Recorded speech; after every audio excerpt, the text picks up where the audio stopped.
जय माता दी। दुर्गा सप्तशती अध्याय द्वितीय। जरूर सुने, होंगी सारी मनोकामनाएं पूरी। द्वितीय अध्याय देवताओं के तेज से देवी का प्रादुर्भाव और महिषासुर की सेना का वध। ओम मध्यम चरित्र के विष्णु ऋषि महालक्ष्मी देवता उष्णिक चंद शाकंभरी शक्ति दुर्गा बीज वायु तत्व और यजुर्वेद स्वरूप है। श्री महालक्ष्मी की प्रसन्नता के लिए मध्यम चरित्र के पाठ में इसका विनियोग किया जाता है।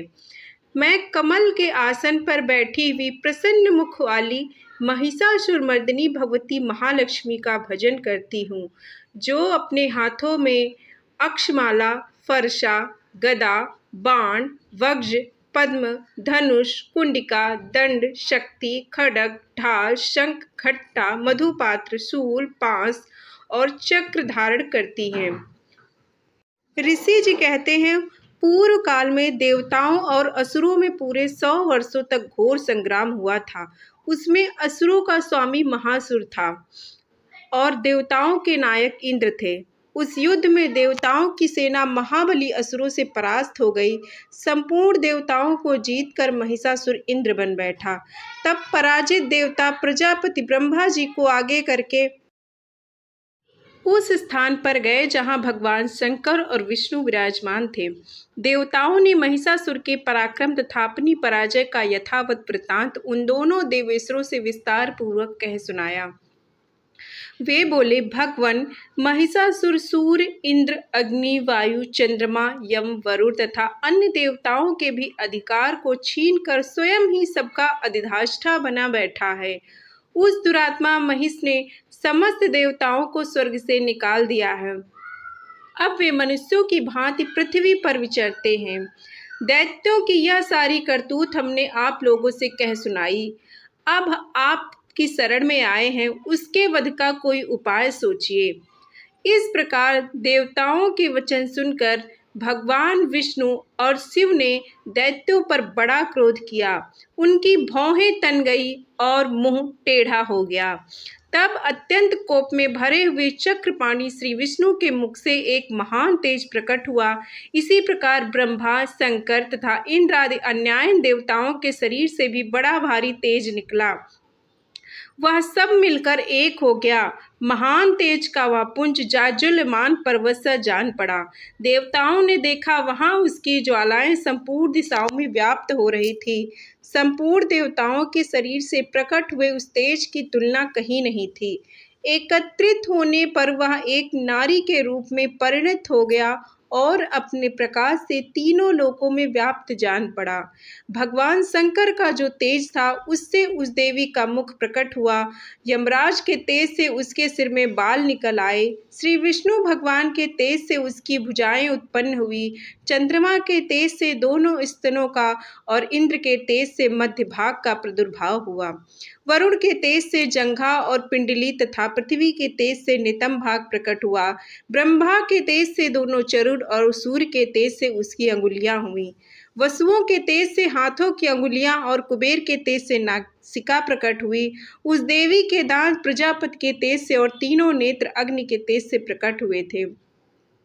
उसकी भौहें संध्या के और कान वायु के तेज से उत्पन्न हुए। इसी प्रकार अन्याय देवताओं के तेज से भी उस कल्याणमयी देवी का आविर्भाव हुआ। तदंतर समस्त देवताओं के तेजापुंज से प्रकट हुई देवी को देखकर महिषासुर के सताए हुए देवता बहुत प्रसन्न हुए। पिनाकधारी भगवान शंकर ने अपने शूल से एक शूल निकालकर उन्हें दिया। फिर भगवान विष्णु ने भी अपने चक्र से चक्र उत्पन्न करके भगवती को अर्पण किया। वरुण ने भी शंख भेंट किया। अग्नि ने उन्हें शक्ति दी और वायु ने उन्हें धनुष तथा बाण से भरे हुए 2 तरकस प्रदान किए। सहस्त्र नेत्रों वाले देवराज इंद्र ने अपने वज्र से वज्र उत्पन्न करके दिया और ऐरावत हाथी से उतार कर एक घंटा भी प्रदान किया। यमराज ने काल दंड से दंड, वरुण ने पास, प्रजापति ने स्फटिक काच की माला तथा ब्रह्मा जी ने कमंडल भेंट किया। सूर्य ने देवी के समस्त रोमकूपों में अपनी किरणों का तेज भर दिया। काल ने उन्हें चमकती हुई ढाल और तलवार दी। क्षीर समुद्र ने उज्ज्वल हार तथा कभी जीर्ण न होने वाले 2 दिव्य वस्त्र भेंट किए। साथ ही उन्होंने दिव्य चूड़ामणि, 2 कुंडल, कड़े, उज्ज्वल अर्धचंद्र, सब बाहुओं के लिए केयूर, दोनों चरणों के लिए नुपुर, गले की सुंदर हंसली और सब अंगुलियों में पहनने के लिए रत्नों की बनी अंगूठियां भी दी। विश्वकर्मा ने उन्हें अत्यंत निर्मल फरसा भेंट किया, साथ ही अनेक प्रकार के अस्त्र और अभेद कवच दिए। इसके सिवा मस्तक और वक्ष स्थल पर धारण करने के लिए कभी न कुम्हलाने वाले कमलों की मालाएं दी। जलद ने उन्हें सुंदर कमल का फूल भेंट किया। हिमालय ने सवारी के लिए सिंह तथा भांति भांति के रत्न समर्पित किए। धनाध्यक्ष कुबेर ने मधु से भरा पान पात्र दिया तथा संपूर्ण नागों के राजा शेष ने, जो इस पृथ्वी को धारण करते हैं, उन्हें बहुमूल्य प्राणियों मणियों से विभूषित नागाहार भेंट किया। इसी प्रकार अन्य देवताओं ने भी आभूषण और अस्त्र शस्त्र देकर देवी का सम्मान किया। तत्पश्चात उन्होंने बारंबार अट्टहास पूर्वक उच्च स्वर से गर्जना की। उनके भयंकर नाद से संपूर्ण आकाश गूंज उठा। देवी का वह अत्यंत उच्च स्वर से किया हुआ सिंहनाद कहीं समा न सका। आकाश उसके सामने लघु प्रतीत होने लगा। उससे बड़े जोर की प्रतिध्वनि हुई, जिससे संपूर्ण विश्व में हलचल मच गई। समुद्र कांप उठे और पृथ्वी डोलने लगी और समस्त पर्वत हिलने लगे। उस समय देवताओं ने अत्यंत प्रसन्नता के साथ सिंह वाहिनी भवानी से कहा, हे देवी, तुम्हारी जय हो। संपूर्ण त्रिलोकों को क्षोभग्रस्त देख दैत्यगण अपनी समस्त सेना को कवच आदि से सुसज्जित कर हाथों में हथियार ले सहसा उठकर खड़े हो गए। उस समय महिषासुर ने बड़े क्रोध में आकर कहा, आह, यह क्या हो रहा है। फिर वह संपूर्ण असुरों से घिरकर उस सिंहनाद की ओर लक्ष्य करके दौड़ा और आगे पहुंचकर उसने देवी को देखा, जो अपनी प्रभा से तीनों लोकों को प्रकाशित कर रही थी। साथ ही महर्षियों ने भक्ति भाव से विनम्र होकर उनका स्तवन किया। उनके चरणों की भार से पृथ्वी दबी जा रही थी, माथे के मुकुट से आकाश में रेखा सी खिंच रही थी तथा वे अपने धनुष की टंकार से सातों पातालों को क्षुब्ध किए देती थी। देवी अपनी 1000 भुजाओं से संपूर्ण दिशाओं को आच्छादित करके खड़ी थी।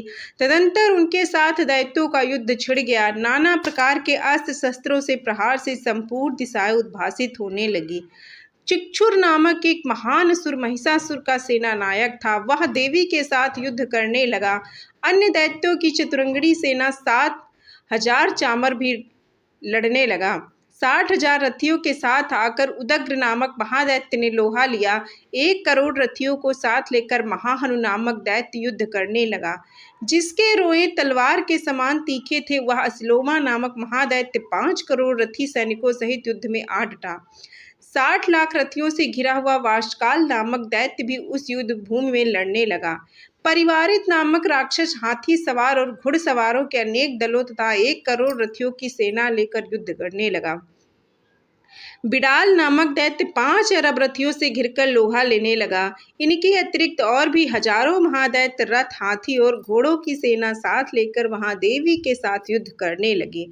स्वयं महिषासुर उस रणभूमि में कोटि कोटि सहस्त्र रथ, हाथी और घोड़ों की सेना से घिरा हुआ था।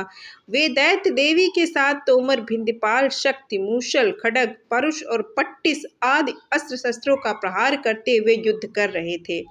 कुछ दैत्यों ने उन पर शक्ति का प्रहार किया, कुछ लोगों ने पास फेंके तथा कुछ दूसरे दैत्यों ने खड्ग प्रहार करके देवी को मार डालने का उद्योग किया। देवी ने भी क्रोध में भरकर खेल खेल में ही अपने अस्त्र शस्त्रों की वर्षा करके दैत्यों के वे समस्त अस्त्र शस्त्र काट डाले। उनके मुख पर परिश्रम या थकावट का रंच मात्र भी चिन्ह नहीं था। देवता और ऋषि उनकी स्तुति करते थे और वे भगवती परमेश्वरी दैत्यों के शरीर पर अस्त्र शस्त्रों की वर्षा करती रही। देवी का वाहन सिंह भी क्रोध में भरकर गर्दन के बालों को हिलाता हुआ असुरों की सेना में इस प्रकार विचरने लगा, मानो वनों में दावानल फैल रहा हो। रणभूमि में दैत्यों के साथ युद्ध करती हुई अंबिका देवी ने जितने निश्वास छोड़े, वे सभी तत्काल सैकड़ों हजारों घोड़े के रूप में प्रकट हो गए और परशु, भिंदपाल, खड्ग तथा पट्टिस आदि अस्त्रों द्वारा असुरों का सामना करने लगे। देवी की शक्ति से बढ़े हुए वे गढ़ असुरों का नाश करते हुए नगाड़ा और शंख आदि बाजे बजाने लगे।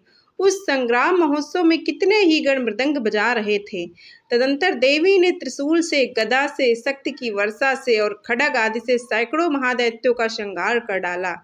कितनों को घंटे के भयंकर नाद से मूर्छित करके मार गिराया।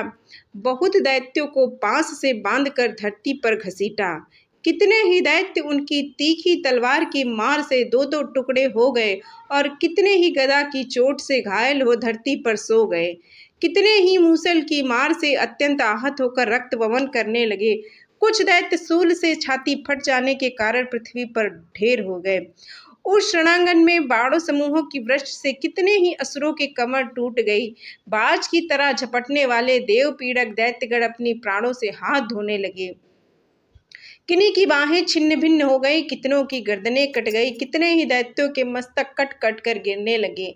कुछ लोगों के शरीर मध्य भाग में ही विदीर्ण हो गए। कितने ही महादैत्य जांघें कट जाने के कारण पृथ्वी पर गिर पड़े।